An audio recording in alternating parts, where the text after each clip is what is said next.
The Beatles had 20 #1 hits in just 8 years, and 50 years later they still get over 1 billion streams on Spotify and counting. Could you imagine writing songs that memorable? Well, most of us songwriters only can, but here's the thing. Sure, the Beatles were a hell of a songwriting team, but there were a few go-to tricks they had up their sleeves that I believe any songwriter can use to transform their melodies from forgettable to potential billion streamers. So in this video, I want to share what these tricks are, how any songwriter can easily transform their melodies by using them, and how to avoid a huge mistake even experienced songwriters make when it comes to writing good vocal melodies. Now you might be thinking, hold on, the Beatles are old school and I write nowadays kind of songs, so can these tricks be used in any style or genre? Well, to answer that I need to ask you this. What do you use a screwdriver for? The obvious answer is screwing in screws, but the songwriter's answer is whatever the situation requires. You could use it as a chisel, as a hole punch, you could even use it to butter toast. Don't do that. When it comes to using these tricks, think of them more as a flexible set of patterns. It's more about using them so they bring out what's special and unique in the style or genre you're writing about. But to do this, it might mean you need to change what you're focusing on. When we're writing melodies, we all want to write something that's good, something that's going to stick in the listener's earballs. But one of the most important lessons I've learned is focusing on good and bad is the wrong way to think about writing a melody. Instead, you need to focus your creative energy in the right place.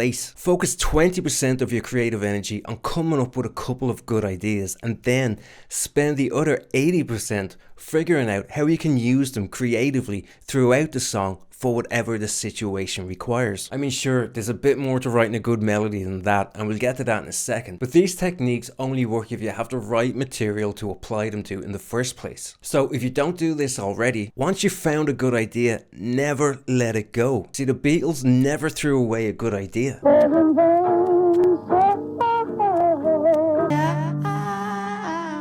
And when you've got a couple of good ideas, the cool thing is you can use them to write the whole melody for the full song. But only if you know these next two cheeky tricks. The Beatles' most streamed song on Spotify is George Harrison's Here Comes the Sun.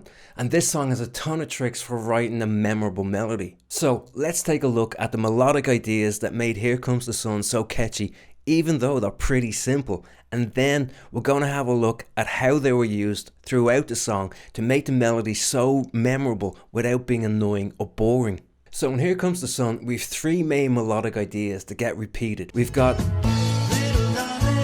and can you guess how many times they get repeated throughout the song? Each of those ideas gets repeated between 11 and 13 times. And that makes up a whopping 78% of the song's full melody.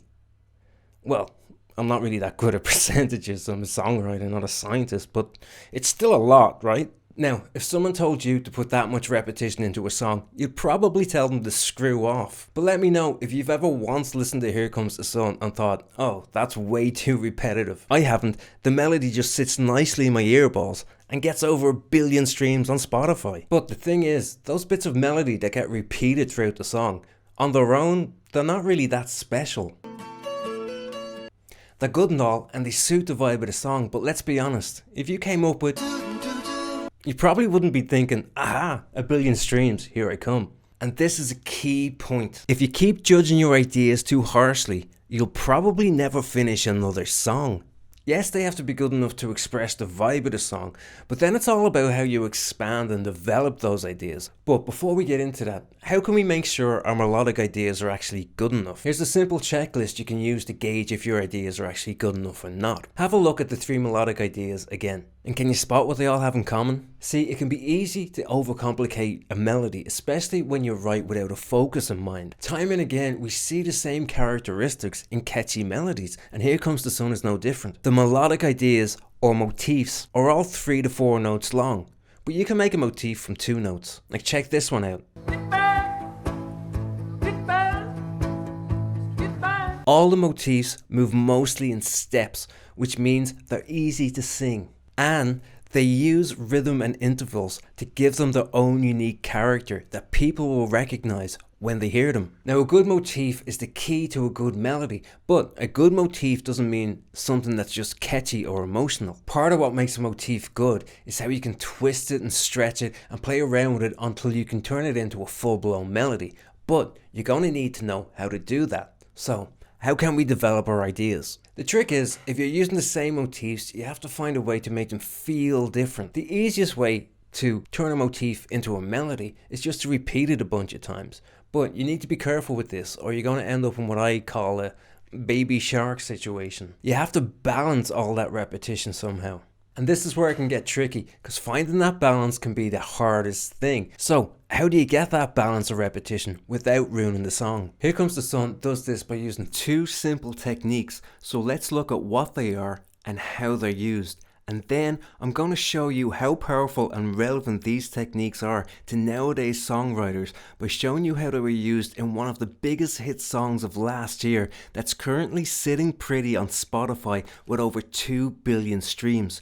But before that, let's get back to Here Comes the Sun. The most obvious repetition in that song is being the exact same as.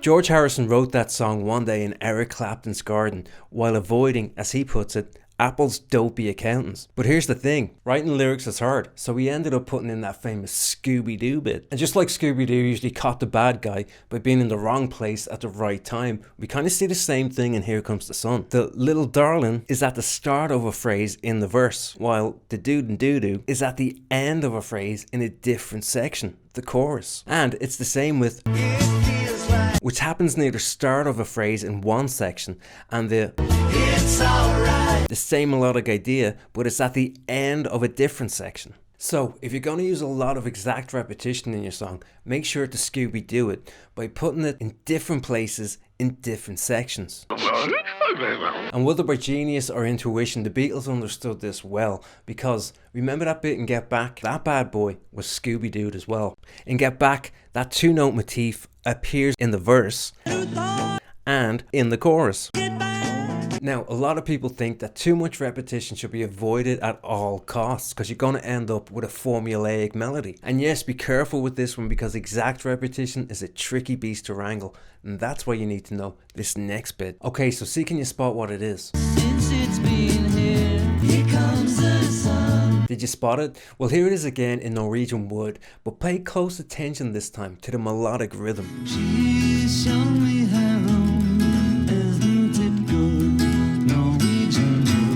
Melody has pitch and rhythm, and those phrases have the same rhythm, but they're using different notes, so we don't even realize that repetition. It just sounds like a coherent melody. And this is another easy and powerful way to develop a motif while balancing your repetition. Keep the rhythm of the melody the same, but use different notes. And here's that nowadays example I promised you that uses the Scooby-Doo rule by repeating a melodic idea that appears at the end of the phrases in the verse and uses it as the main hook of the chorus. People dream high in the quiet of the night, you know that I caught it. Now remember earlier when I said the Beatles had a few go-to moves? Well, one of these moves possibly had an even bigger impact on what made the Beatles melodies stick in people's heads. And if you check out this video next, I'll show you what that is and how you can use it to give your melodies a ton more emotion than ever before.